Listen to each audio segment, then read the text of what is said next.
Okay, we're back. This is part 2 in the series. So we had one knight f3 in the first repertoire, and we had some gaps with how to play the King's Indian defense. So let's go ahead and get right into the King's Indian. We're going to be hitting the major variations, and why not start with the most frequently occurring variation first, and that is going to be the classical.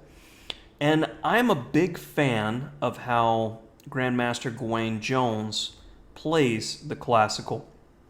Now, I like the specific move order with knight b7. In a lot of his games, he'll play e5, but I have found, especially when playing against low-rated players, if an exchange variation is possible, they are going to go for it immediately. And these lines are annoying to play against when white really knows what he's doing, because it can be difficult to try to win with black. Black has no trouble holding, but winning, more difficult. So I like this move order with knight bd7. And after castles, e5. Bishop e3 is the main move. And for a long time here, I thought the only move was knight g4. And then when I start looking at Grandmaster Jones' games, I start seeing that he actually plays quite simply with black, and though the engine likes white by, say, 7/10 of a pawn or so, it never really gets out of hand. Black has a solid position and has chances to press in the future. And he typically wins the majority of his games, especially in fast time controls and against low-rated players, and that's what you're looking for when you're playing these types of dynamic openings. Consistency against lower-rated players is one of the fastest ways to improve. So after bishop e3, the key move is queen e7. And we're looking at a few flexible ideas here. Firstly, if white plays for d5, we're going to play c5 to shut things down, and then we're going to go with the classical approach of playing in the King's Indian, which is the center is locked. We play on the wing by getting our knight out of the way and pressing forward. So after queen c2, if white keeps tension, we are not looking to play f5 unless the center is locked. We need a different plan in the position. So c6. And now again, we'll see an example game where it was Van Wiley versus Jones from the Pro Chess League from 2017. d5 was played, and again, that memory marker, when d5 is played, we are going to play c5. Knight e8, and normally we would like to go to h5, but since knight e1 was played and the bishop is covering h5, we go for the next best thing to get the attack started. And after f4, notice how he's fine with the isolated pawn because we are opening up a file for the long term for our rook to be able to take and be more aggressive. Takes, queen e8, and black was a bit cramped until this knight gets to the excellent blockading square, and a dynamic game ensues where black starts getting all or nothing type play on the white king. And black eventually went on to win this game. So coming back, after c6, what about rook a d1? Well, another solid waiting move, h6. And now white should be concerned after h6 about knight g4. So h3 is a very logical move to stop this. And after that, we finally capture in the center, put pressure on the e-pawn, and go knight e5. After b4, knight fd7, keeping an eye on c5, and g5 for flexibility, a5. And though this position is deemed a little bit better for white, I see no real problems with playing this position for black, as there is a tremendous amount of room to go wrong, and white's advantage is negligible. So coming to the next variation, we're going to look at if white closes the position with d5. Now, the difference between this position and our position with the queen on e7, we cannot play c5 here, because after it captures, we're going to lose the d6 pawn. And this particular variation has the benefit for black to play knight c5. Our knights link up, bothering the e-pawn. Now after queen c2, a5, a critical move, where our attack is going to stem from f5 and playing on the king side. White is going to get this break over time over here. So let's point out some key ideas where I've seen white go wrong here. One of the first is playing a3, because he wants to play for b4. Well, we play a4 and we have completely shut him down positionally. There is no b4 anymore because of en passant. So keep in mind, when you see a3, that is a very, very precious memory marker to shut him down, a4. And if he goes rook b1 too quickly, you always need to watch out for the potential to play this knight takes e4 move, because it might just work where you can play bishop f5 at the end of the combination. Doesn't work here, but always be on the lookout and have your tactical radar, and it actually does work. Knight takes, knight takes, knight takes, because if queen takes, we have bishop f5 winning the exchange. So, like I said, different little memory markers, that tactical memory markers in these lines. This is one of the most frequent lines that I face, so that's why I'm trying to really emphasize some common mistakes that I see from players. Now, after knight d2, we have the ability, much like in the French defense, to get rid of our bad bishop, so we should. And this is following a game from Dinglerin, who's one of the top-rated players in the world and a King's Indian aficionado, and he gets this slightly better endgame and presses on to win versus his opponent. So last but definitely not least, the critical line, and I face this more than anything else, bishop g5, the Petrosian system, h6, and on bishop e3, critical, we want to go b6. We're never intimidated by getting the structure, because that means we have shut down white's ability to play for his normal a3, b4 break. Also, we have the bishop pair. We're good to go. So do not be afraid of him capturing there. So coming back after b6, knight d2. Again, that is stopping the knight h5 idea because of this bishop. So we go bishop g4. So, well, why am I trading off this attacker here? It leaves this bishop no other choice but to give us a superior pawn structure, and now we have excellent chances here with the queen being able to come up and our standard f5 break. So after bishop g4, white is obliged to play f3, and after bishop d7, he's starting to begin his standard attack over here. Again, memory marker, if a3, we want to play a4 to shut him down.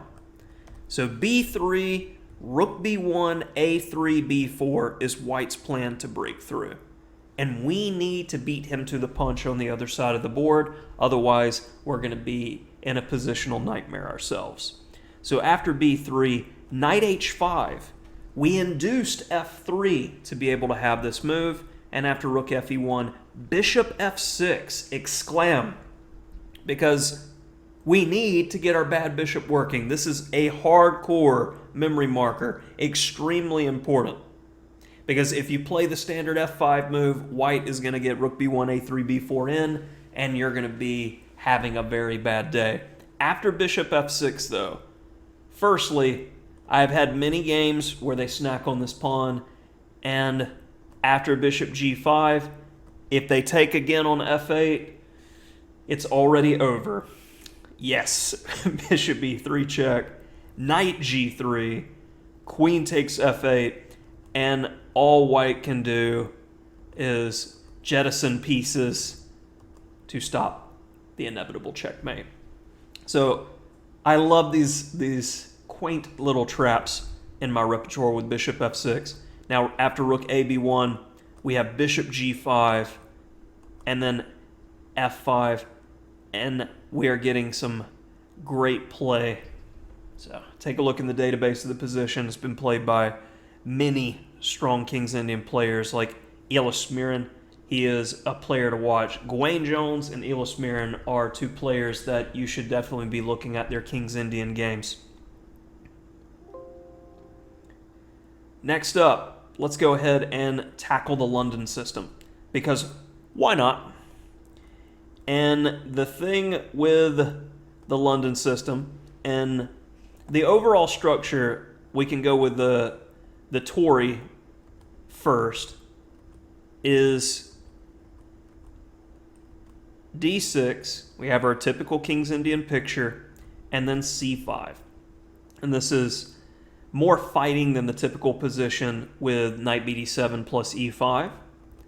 They normally take here, and we get a very easy position to play where we have the bishop pair and room to press. Another line in the Tory is if they go with d5, we're looking to play a Benoni type structure, and we're not so concerned with the d6 pawn as we're getting counterplay, and we're holding without any issue there. Lastly, we have bishop e2, and on takes, we see this h6 move in every variation because we're asking, would you like to give up the bishop pair? If not, we will force the bishop pair off the board at the right moment. Takes, pressuring the d-pawn, and black is the one pressing here, not the other way around.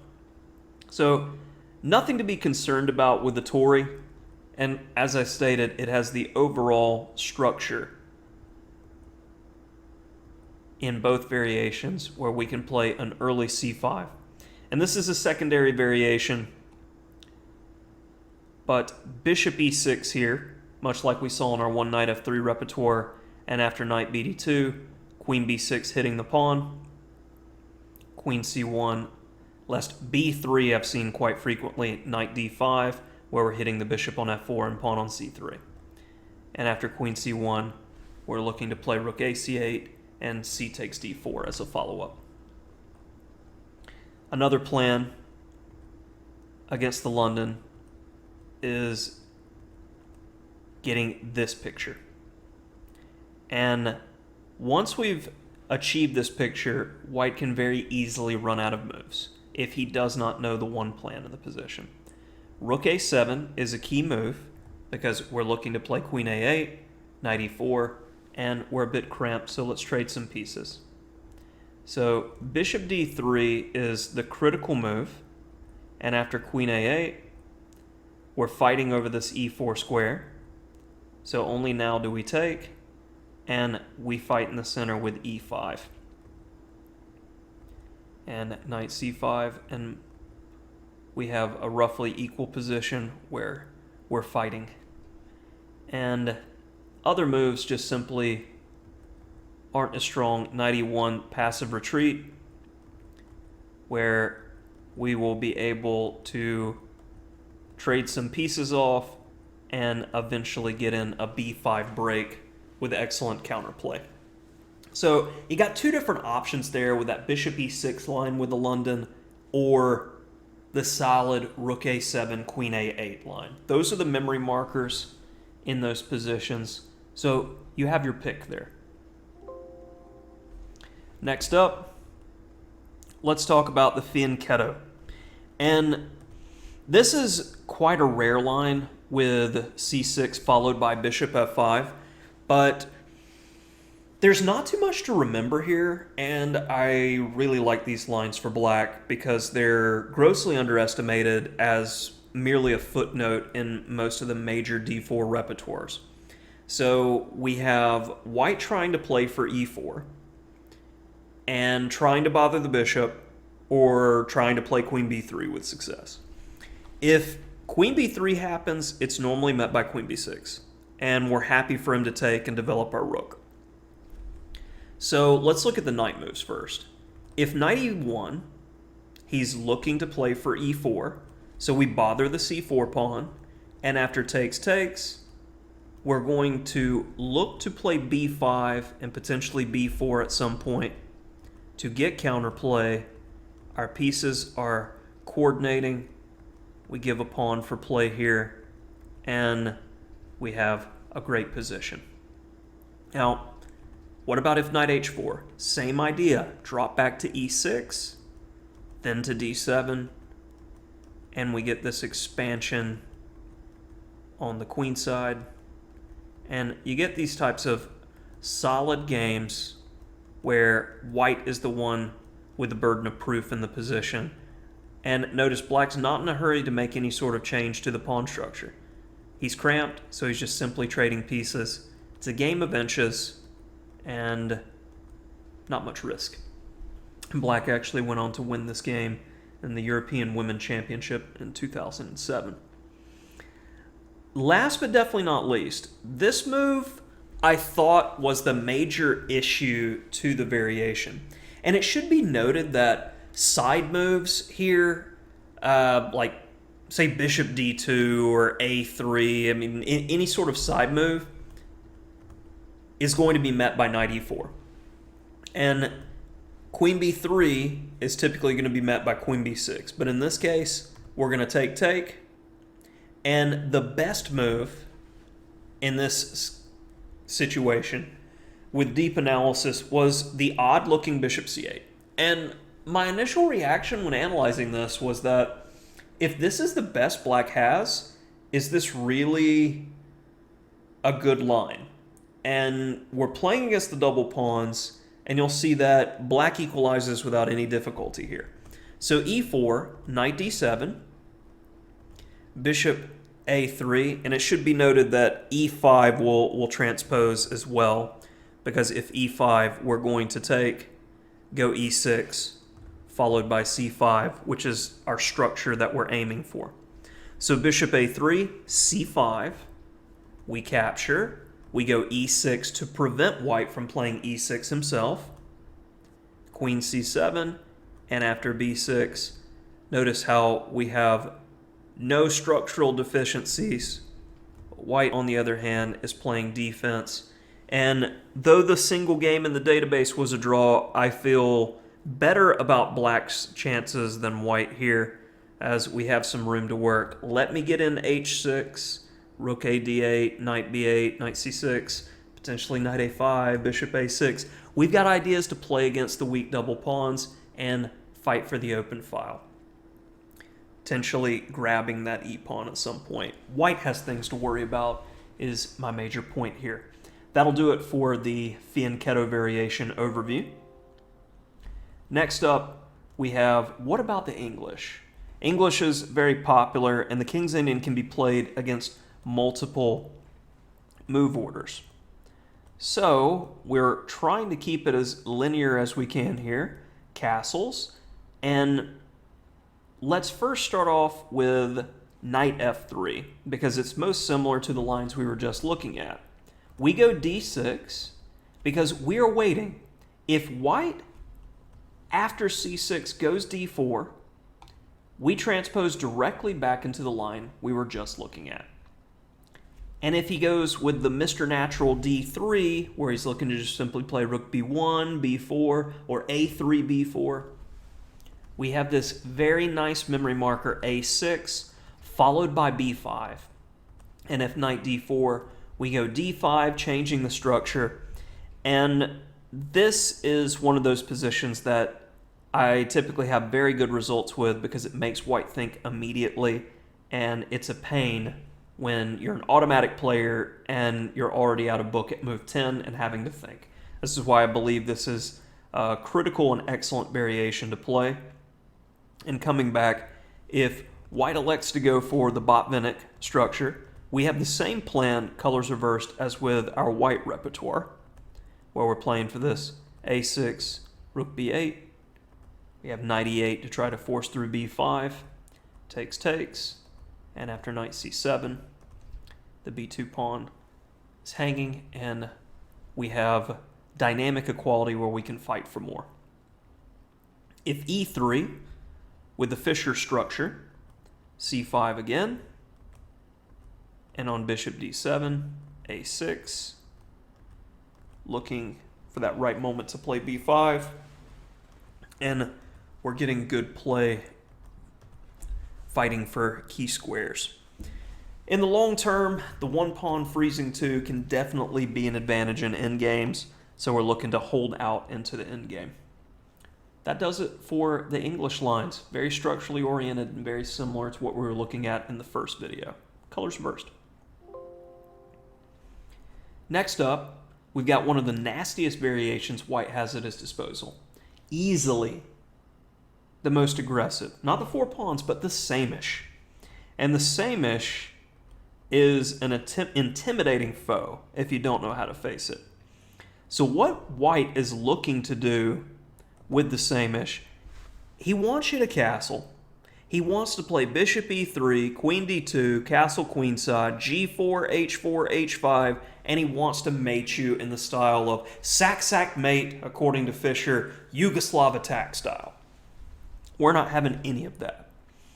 And you need to pay attention to move orders in the King's Indian, because one sneaky move order that white I've seen used before is bishop e3 here. Because if you just castle, then he goes f3 and he's move ordered you out of the plan, the Bryan plan I'm about to show you. So that's why when you see bishop e3, knight g4 and c5, we have this nice in-between move, bishop d4, and this is definitely not a Sämisch, and we're getting really interesting and innovative play here. So getting back to the Sämisch f3, we are not castling kingside. We're first going c6, followed by a6.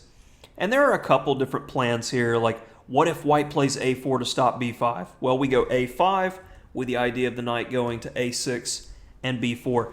And a specialist in the Bryan variation is Grandmaster Eugene Perelstein, and he's another player to watch in the King's Indian. Though he doesn't play as much actively anymore, he's got some excellent resources on YouTube and on chess.com on playing the King's Indian. Well worth looking into. And another being this early c5, and I don't necessarily like to play b5, which is recommended immediately. You kind of wait for a commitment from white. If he takes, we want to play b5 untethered. You castle and you play for b5 at the right moment to be able to take with the knight. So say, for instance, queen d2, castle, knight ge2, b5, takes, where we can play for a5, followed by a4, bishop a6, and a plan of this nature. So coming back, what if white's going for the big attack anyway? He's castling long. This is what we want to see, is queen a5. If they play something like bishop h6, it's fine. You can come right in. Because if you want to come right in and bother me, I'm going to trap you in there. And I can't tell you how often I've had this type of position occur, and it's quite annoying where we could play knight b, probably instead of bishop b7, knight b to d7 is more accurate, so there's no e5 trick. So now e5 is not a possibility, and definitely as I'm going through this, it's definitely far more accurate. But that bishop h6 move I don't see very often from the learned, as we'll say. King b1, knight b d7, and after rook b8, we want to stop that expansion, and once we've shut it down, we're good to start maneuvering and fighting for key squares. And this example game, black went on to win. So coming back after a6, bishop d3 is by far the most frequented move. b5, castle, where we're simply going to play for e5. And now a critical moment of how to change the structure. We're going to capture on c4, play knight b6 to bother the bishop, capture on d5, keeping an eye on that pawn. Now we're maneuvering around. We're going to get our standard play. Notice how you don't always need to play for f5. And that can be a compulsive thing for some King's Indian players. I really like the way that Black played solidly in this game and won in 1994. Next up, we have the Serper variation. And this one is relatively straightforward. The knight ge2. When you see knight ge2, you need to think, he wants to go here and try to attack me and mate me. And we're just going to shut it down. e5, a5, because we're securing the c5 square for our knight, much like in the classical variation. After h4, this is the first step in shutting him down. h5, knight a6, watching the key squares. So bishop e2, very important. We do not want to allow this sacrifice. Queen e8, simple, effective, step off the pin. Knight c5, and Black's already getting excellent play and can look to play f5 with a dynamic game. And this is following a game from 2014, Carlsen, Rajabov, where Rajabov won with Black. Next up, we've got the Averbakh.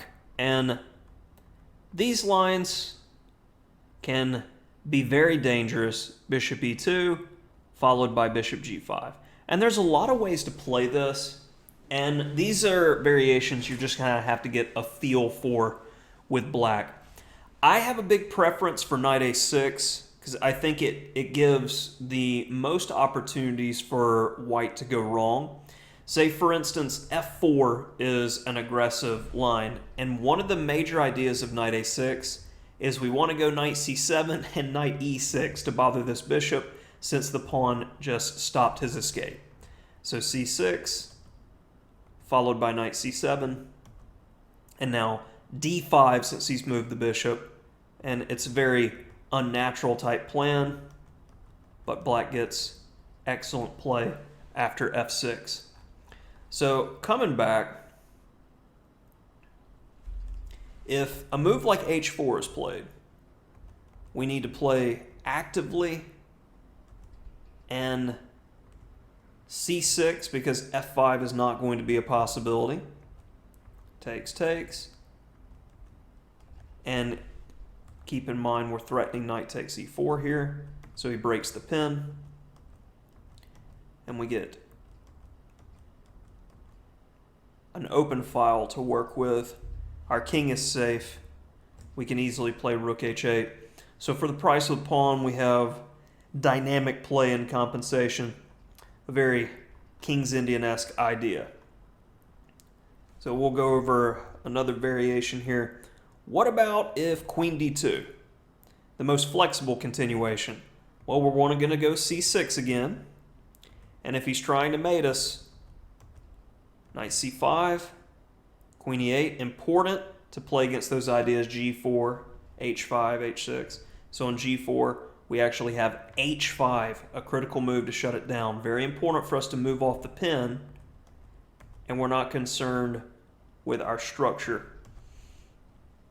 We're quite safe here, and we can look to expand with bishop d7, b5, b4, and we have an attack of our own. And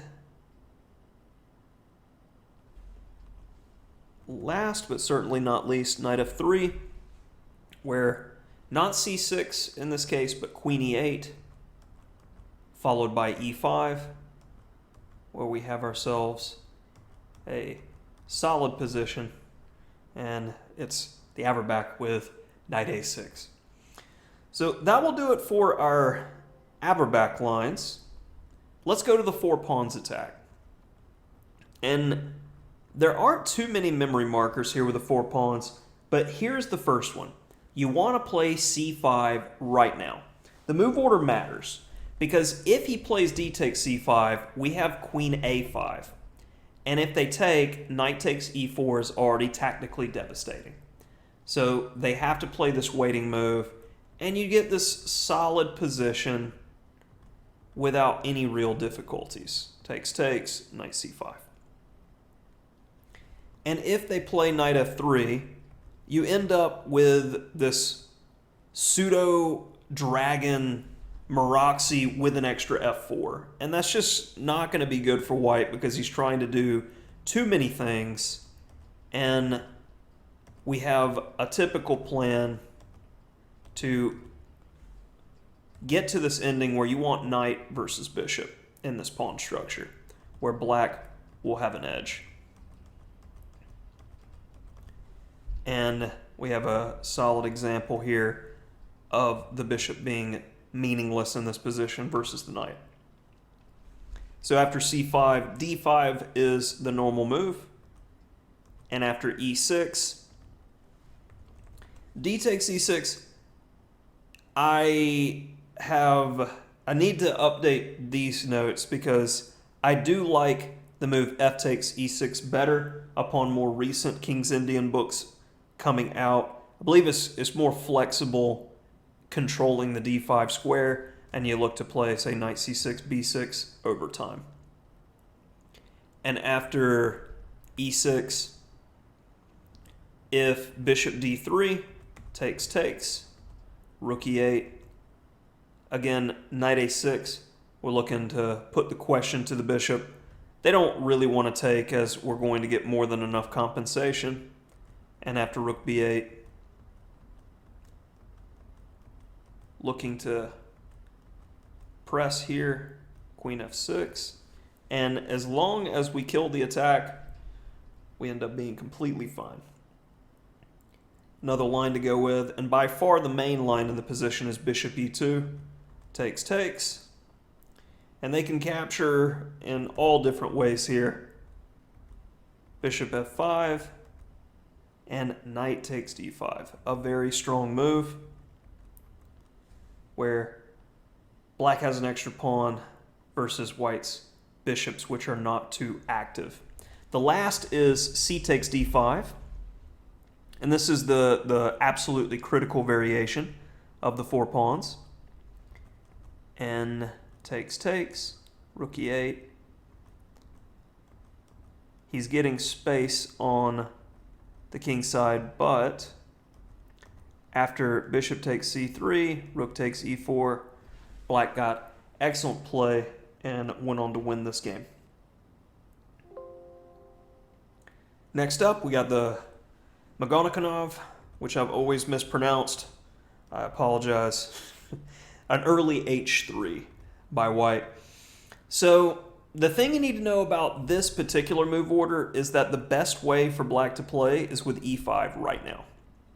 And the main idea is if he goes d5, we have a5 followed by knight a6. And notice how we're not castling. This is the key of why e5 versus h3 is so important with this move order.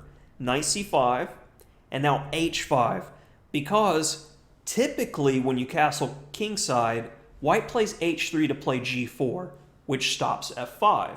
And then they just castle long and then they wail on you. This line, on the other hand, shows excellent preparation by black in a recent game from 2020, where black's already very comfortable after bishop h6 and castles by hand, where white never got the expansion that he typically does with g4, and he got outplayed. So in a recent book on h3 that was published on Chessable, the author recommended d takes e5 and said that white had some edge here. And I honestly didn't see where the edge was going to be after knight d4 and knight d7. We are very solid in the event of the knight capturing the bishop on e6, as we'll see. And it's a long road to something clear here. White can definitely slowly improve, but I really don't see how black is going to be busted here, and there's room for both players to continue playing this position. So let's go on to the main line with the early h3. And you'll see it with knight f3. It's much more common to use this move order. And it's important that we strike straight away with e5. We're less worried about the exchange variation here because the extra move h3 is not very useful. We essentially have an extra move up if white exchange. But after d5, knight h5, very important. Then queen e8 and knight f4. And we're looking to go for it quickly here. So h4, we've got this dynamic play with e3, and already black's much better. And if g3, you have these lines which I recommend going slowly through with the database and really getting a feel for the tactical nuances. I mean, we're looking at a game by Grandmaster Naroditsky, who he's right at home in these sort of chaotic and nasty positions. And we'll end the line there, where you can definitely take a look at Daniel's games in playing these positions. And I think that'll do it for the h3 variation. Now we'll take a quick look at the Sirwan variation, which it looks very similar to the classical in structure, but it's got this early bishop d3. So the memory marker with facing bishop d3 is space left behind. I'm going to castle, and on knight ge2, we play knight c6. And we're hitting the d-pawn. So after castles, knight d7, followed by e5. And with the bishop on d3, we have more control over the d4 square, which is why we're playing for this entire structure. And it should be noted that if he tries to grab, that's bad. And if queen d2, c5, where we get this dynamic structure with f5, and black's got excellent play here. So main memory marker against bishop d3 is playing for knight c6, e5, and knight d4, because the bishop is blocking the eye of the queen to d4. One of our last variations here, we're going to be taking a look at the Smyslov-Petrosian system, and I like to call it the Jacobian system. And if you just castle here, this is one of those move order differences that we'll see. So d6 is the superior move order because h6, g5, knight h5, and we'll see very quickly here the difference. After c5, we're not so concerned about the trades as we have the bishop pair, we're safe, and we really have just no issues playing against the double pawns for the future. Now, d5 is the main move, and we're going to take the opportunity to press on the pinned knight.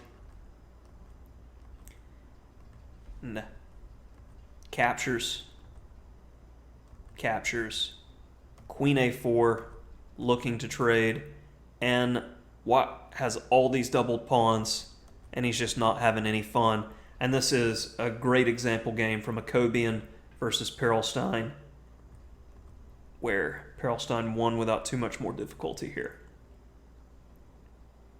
And that will do it overall for our openings done quick series. And I know I went fast through these lines, but it's important to just have a general feel with a lot of these variations. Some you definitely in the King's Indian need to play games with it, need to slowly analyze, but I wanted to hit the high notes for you and give you an introduction so you can play it now. A lot of people want to just get in there and figure it out as they go. So, get in there and do it.